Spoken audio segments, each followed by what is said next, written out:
Здравейте и добре дошли в GoTube България. Днес, както сте видяли от заглавието, ще давам предикшън на La Liga. И така, нека да започнем. На последно място, мисля, че ще са Реал Овиедо. Реал Овиедо съм ги гледал на хайлайтове.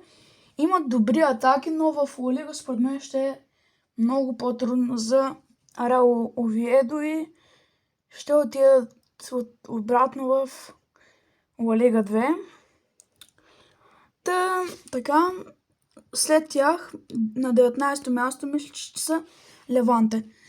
При Леванте е почти същата ситуация, но според мен ще се справят една идея по-добре, защото имат по-читав отбор и има шанс да са 18, но не вярвам, че ще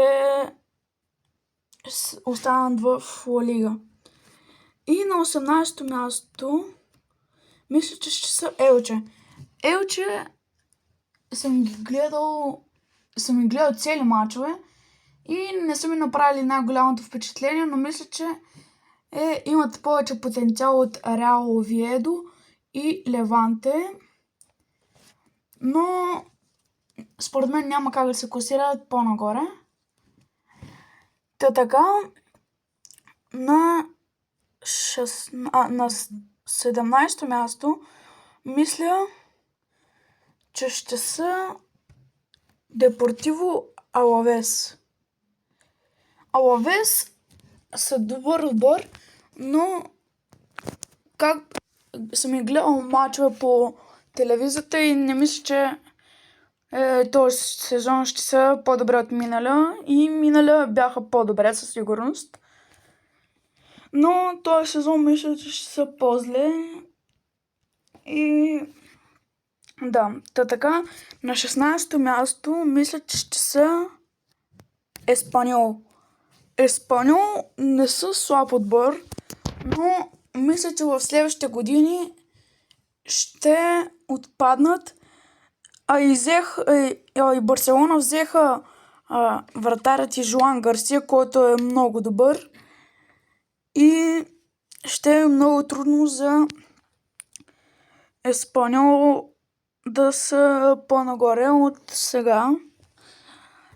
И на 15-то място мисля, че ще са Хетафе.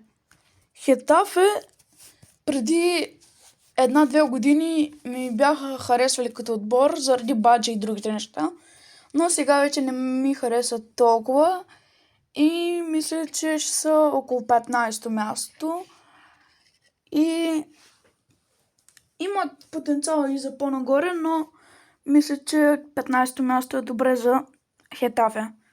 На 14-то място мисля, че ще са Севиля. Севиля допреди 2-3 години бяха много добри, но последно време взеха да се спадат. При 2 години горе-долу спечелиха Лига Европа, играха в европейските турнири, но в момента са слабички. И мисля, че 14-то място ще е тяхната позиция, което е по-добре от миналия сезон, защото миналия сезон бяха пред изпадане. Но да, на 13-то място мисля, че ще са Валенсия. Валенсия ми харесват като отбор, имат някои хубави играчи, но мисля, че ще са на 13-то място, защото има много по-добри отбори от тях и могат и като цяло 13-то място ще е добре. Ако могат по-нагоре, е по-добре за тях. Но мисля, че 13-то е макс, което могат да постигнат. На 12-то място мисля, че ще са Жирона. Жирона ме кефят заради няколко играчи. И минали сезон те бяха много близко до изпадане, но мисля, че този сезон ще са по-добре и ще имат повече шанс на по-високо място. И на 11-то място мисля, че ще са Майорка. Майорка са си добър отбор. Както знаем, биха някои добри отбори, но не мисля, че ще стигнат много нагоре и 11-то място може да е добре за тях, но да. На 10-то място мисля, че ще са отбора на Осасуна. Осасуна имат, може би, един от най-готините баджове, но баджа не прави играта и мисля, че ще са близо до европейските турнири, но няма да участват.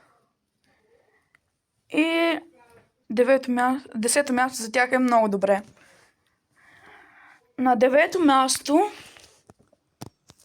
според мен ще е отборът на Реал Соседат. Реал Соседат миналата година, ако помните, биха Барселона, което мен ме ядоса много като фен на Барселона, но втория матч Барселона и го върнаха. И мисля, че ще са 9-ти. Имат приличен отбор, кефи са на някои играчи. Може да играят в европейските турнири, но ме съмнява. И на 8-то място за Лигата на конференции, и според мен ще са Селта. Селта имат добър отбор и са правили добри резултати срещу някои отбори. Например, Барселона. Имаха равен първия матч. Втория матч, мисля, че Барселона ги биха 2-0. Но според мен ще играят в Лигата, играят в Лигата на конференции и ще са доста напред. Може би до четвъртфинал ще стигнат. На 7-то място мисля, че ще са Райо Валекано. Райо Валекано има един играч, който може би много хора го знаят. Изи Палазон, който е много добър и мисля, че ще ги кери. Може даже да играят Лига Европа. Също не знам дали и 7-то място е Лига Европа или Лига конференции, но според мен ще играят в европейски турнир 2026-2027.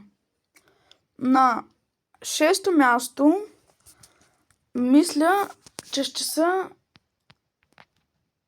Атлетико Билбао. А Билбао не ми харесват много като отбор, защото Уилямс малко прецака в Барселона. Имат и едни други играчи, които въобще не ме кефят. Но има един играч, вратаря им, който ми е един от любимците за отборът на Испания. Но това е друга тема и мисля, че ще са на 6-то място. Така, на 5-то място, което вече е Шампионска лига, мисля, че ще са Вилярел. Вилярел са добър отбор, даже много добър, и се надявам да играят в Шампионска лига, защото мисля, че ще могат да стигнат поне до 8 на финалите, може и по-напред. И колкото по-напред са, толкова по-добре за тях и се надявам да някога да спечелят някакъв европейски турнир. А има и един играч, който ме кеф също. На 4-то място мисля, че ще са Бетис. Бетис ме кефят от минал сезон, откакто Антони дойде, но за жалост Бетис няма да могат да го купят. И също и според мен и те ще играят Шампионска лига, но ще е трудно и може да не стигнат много напред, но според мен ще играят. На трето място мисля, че ще са Атлетико Мадрид. Атлетико Мадрид не че ще направят добър сезон, но и направиха добро трансферно лято. Атлетико Мадрид, както знаем, обичат да правят хубави трансферни лета и това също е едно хубаво. И мисля, че могат да стигнат до четвъртфинал на Шампионската лига, даже и полуфинал, ако Диего Симеоне и Атлетико Мадрид ще се справят добре. И да, на второ място според мен ще са Реал Мадрид. Реал Мадрид са добри, но както видяхме минали сезон, не може отбора да играе само 2 човека. Също много ме е тъпо, защото преди бях фен на Реал Мадрид. И сега заради 2 играча отбора едва се движи. Не за 2 играча, но не е най-добрият отбор. Само като цяло Мбапе и прави играта и Куртуа и помага. Но направиха добро трансферно лято. Купиха Трент Александър-Арнолд. Купиха защитника от Борнемут. Не мога да му произнеса името. Заради респект не го произнасям, защото не искам да го бъркам.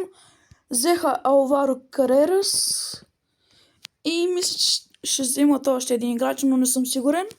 Но на първа позиция мисля, че ще са Барселона. Барселона са може би най-добрият отбор в момента в света. Или топ 2 след ПСЖ. Не знам, ако играха директно до бой, какво ще стане. Но според мен Барселона са най-добрите и ще спечелят лигата. Правят страхотно трансферно лято до момента. Взеха Рашфорд, взеха Жоан Гарсия, взеха Руни Барджи. Имат много добри играчи като Ямал, Рафиня, Педри, Кубърси и много играчи още. И мисля, че ще са първи. И това ще е от клипа, хора. Харесайте видеото, абонирайте се за канала и чао!